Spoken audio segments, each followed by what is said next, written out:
ಏನಿಲ್ಲ ಅಂತಕ್ಕಂಥದ್ದು. ಬಟ್ ಅಂದರೆ ಸಹಜವಾಗಿ ಒಬ್ಬೊಬ್ಬರಿಗೆ ಒಂದೊಂದು ರೀತಿಯಲ್ಲಿ ನೆನಪಾಗ್ತಾ ಇರ್ತಕ್ಕಂಥದ್ದು. ಅರ್ಜುನ್ ಸರ್ ಹೈದರಾಬಾದಿಂದ ಈ ಸುದ್ದಿ ಕೇಳಿ ಬಂದ್ರಿ.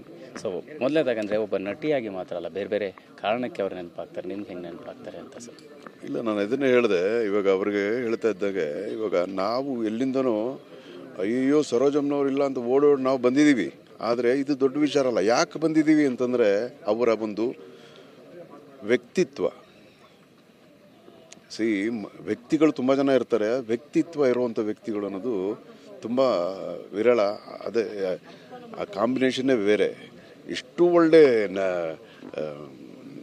ಆ್ಯಕ್ಟ್ರಸ್ಸು, ಎಷ್ಟು ಒಳ್ಳೆ ಮನಸ್ಸು ಇರುವಂಥ ಒಂದು ಹೆಂಗಸು, ಎಷ್ಟೋ ಜನಗಳಿಗೆ ಹೆಲ್ಪ್ ಮಾಡಿ, ಎಷ್ಟೋ ಜನಕ್ಕೆ ಇನ್ಸ್ಪಿರೇಷನ್ ಆಗಿದ್ದಂಥ ಒಬ್ಬ ಮೇರು ನಟಿ. ನನಗೆ ತಾಯಿ ಸ್ವರೂಪ. ಯಾವಾಗ ನೋಡಿದ್ರು ಬಾಯಿ ತುಂಬ ಅರ್ಜುನ ಬಾ ಮಗನೇ ಮಗನೇ ಬಾ ಅನ್ನೋರು, ಮಗನೇ ಅನ್ನೋರು. ನಾನು ತಮಾಷೆಗಳು ಹೇಳ್ತಾ, ಅಮ್ಮ ಮಗನೇ ಅಂತಿದ್ದೀರಾ, ಆಸ್ತಿಲೂ ನಂಗೆ ಸ್ವಲ್ಪ ಭಾಗ ಕೊಡಬೇಕು ನನಗೆ ಅಂತ. ನಿನಗಿಲ್ದಿರೋದೇನು ಎಲ್ಲ ತಮಾಷೆಗೆ. ಅಂದರೆ ಅಷ್ಟೊಂದು ನಾವು ಹಂಚ್ಕೊಂಡು ಮಾತಾಡ್ತಾ ಇದ್ವಿ, ಅಷ್ಟೊಂದು ಕ್ಲೋಸ್ ಆಗಿದ್ವಿ.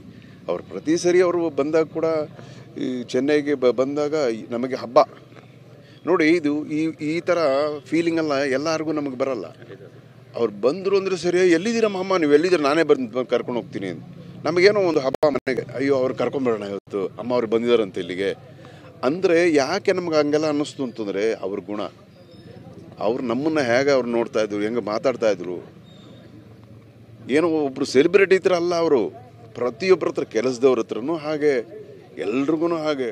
ಅಯ್ಯೋ ಸರ್, ಅದೇ ಒಂದು ಭಾಷೆಗಲ್ಲ, ಎಲ್ಲ ಭಾಷೆಗಳನ್ನ ನಡೆಸಿರ್ತಕ್ಕಂಥದ್ದು. ಜೊತೆಗೆ ಈಗ ಅವ್ರನ್ನ ಅಂದರೆ ಬೇರೆ ಬೇರೆ ಕಾರಣಕ್ಕೆ ನೆನೆಸ್ಕೊಳ್ತಾ ಇದ್ದಾರೆ. ನಿಮಗೆ ನಡೆಸುವಂಥ ಅವಕಾಶ ಕೂಡ ಸಿಕ್ಕಿತ್ತು. ಸೊ ಅದನ್ನು ಹಿಂಗೆ ನೆನಪು ಮಾಡ್ಕೊಳ್ತೀರಿ? ಆ ಸನ್ನಿವೇಶನ ಹೇಳ್ತಾ ಇದ್ರೆ ಅಮ್ಮ ಅನ್ನೋಂಥ ರೂಪದಲ್ಲೇ ಇದ್ರು.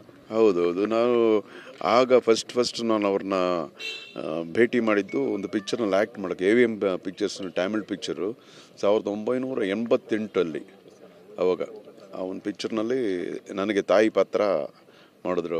ಆವಾಗಲಿಂದ ನಮಗೆ ನೆಂಟು, ಅವಾಗಿಂದ ಕ್ಲೋಸ್ ಆದರು. ಆ್ಯಂಡ್ ಅದಾದಮೇಲೆ ಜಾಸ್ತಿ ಸಿನಿಮಾಗಳು ಮಾಡಲಿಲ್ಲ ಅವರು. ಅವ್ರಿಗೆ ಇಷ್ಟ ಇದ್ದರೆ ಮಾತ್ರ ಮಾಡ್ತಾರೆ. ಇಷ್ಟ ಇಲ್ಲದಿದ್ರೆ ಎಷ್ಟೇ ದೊಡ್ಡ ಸಿನಿಮಾ ಕೇಳಿದ್ರು, ಅವ್ರು ಎಷ್ಟು ದೊಡ್ಡ ಆ್ಯಕ್ಟ್ರುಗಳು ಸಿನಿಮಾ ಬೇಡ ಅಂದ್ರೂ ನನಗೆ ಚೆನ್ನಾಗಿ ಗೊತ್ತು. ಸೊ ತುಂಬ ದೊಡ್ಡ ವ್ಯಕ್ತಿ. ಕನ್ನಡ ಚಿತ್ರರಂಗ ನಿಜವಾಗ್ಲೂ ಅನಾಥರು. ಕೊನೆಯದಾಗಿ ಅಂದರೆ ನೀವು ಹೇಳಿದ ಮಾತಲ್ಲೇ, ಅಂದರೆ ನೀವು ಹೇಳ್ತಾ ಇದ್ರಿ ಅವ್ರು ಎಷ್ಟೋ ಸಾರಿ ಅವ್ರಿಗೆ ಇಷ್ಟ ಇಲ್ಲದೆ ಅನ್ನೋದು ಮಾಡಿರಲಿಲ್ಲ ಅನ್ನೋದನ್ನು ನಾವು ಇತ್ತೀಚೆಗೆ ಒಬ್ಬರ ಹತ್ರ ಕೇಳ್ತಾ ಇದ್ವಿ. ಅಂದರೆ ಒಂದು ಅವ್ರ ಬಗ್ಗೆ ಪುಸ್ತಕ ಬರೆಯುವಾಗ ಕೂಡ ಅವರು ಇದು ನಾನು ಮತ್ತೆ ಹೇಳಲ್ಲ ನನ್ನ ಜೀವನ ಚರಿತ್ರೆ ಅಂತಂದು ಹೇಳಿದ್ರಂತೆ. ಸೊ ಹಾಗಾಗಿ ಆ ಘಟನೆಗಳನ್ನು ಫೈನಲ್ ಆಗಿ ನಿಮ್ಗೆ ಹೆಂಗೆ? ದೊಡ್ಡ ವ್ಯಕ್ತಿಗಳು ಏನು ಅಂತಂದರೆ ಅವ್ರ ಬಗ್ಗೆ ನಾನು ನೋಡಿದ್ದೀನಿ. ತುಂಬ ಜನ ದೊಡ್ಡ ವ್ಯಕ್ತಿಗಳು, ಅವ್ರ ಕ್ವಾಲಿಟಿನೇ ಏನು ಅಂತಂದರೆ, ದೊಡ್ಡ ವ್ಯಕ್ತಿಗಳಿಗೆ ನೀವು ಅವ್ರನ್ನ ಯಾವಾಗಾದರೂ ಹೊಗಳಕ್ಕೆ ಹೋಗಿ ಇಮ್ಮಿಡಿಯೇಟ್ ಅದನ್ನು ಬಿಟ್ಬಿಟ್ಟು ಬೇರೆ ಏನೋ ನಿಮ್ಮ ಬಗ್ಗೆ ಒಳ್ಳೇದು ಹೇಳ್ತಾ ಇರ್ತಾರೆ ಅವರು. ಅಮ್ಮ ನೀವು ಹಂಗೆ ಅಂತ ನಾವೇನಾದರೂ ಹೇಳೋಕ್ಕೆ ಹೋದಾಗ ಇಮ್ಮಿಡಿಯೇಟಾಗಿ ನಿಲ್ಲಿಸ್ಬಿಟ್ಟು, ಅಯ್ಯೋ ನಿನ್ನ ಸಿನಿಮಾ ನೋಡಿದೆ, ನಾನು ಇದ್ರಲ್ಲಿ ನೋಡಿದೆ, ಅಷ್ಟು ಚೆನ್ನಾಗಿತ್ತು. ಅಮ್ಮ ನಿಮ್ಮ ಸಾಧನೆ ಏನು, ನಾವು ಮಾಡಿರೋದೇನು, ಈ ಲೆವೆಲ್ಲು ಒಂದು ದೊಡ್ಡ ವ್ಯಕ್ತಿಗಳಂದರೆ ಹಾಗೆ ಇರ್ತಾರೆ.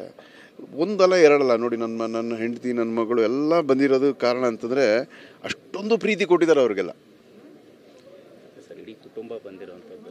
ಅದೇ ಇದು ಬಂದಿರೋದು ಅಂತಂದರೆ ಬಂದಿರೋ ದೊಡ್ಡ ವಿಚಾರನೇ ಅಲ್ಲ, ಯಾರಿಗೋಸ್ಕರ ಬಂದಿದ್ದೀವಿ, ಅವ್ರು ಎಂಥ ವ್ಯಕ್ತಿ ಅನ್ನೋದು ಗೊತ್ತಾಗುತ್ತೆ. ನಮಸ್ಕಾರ.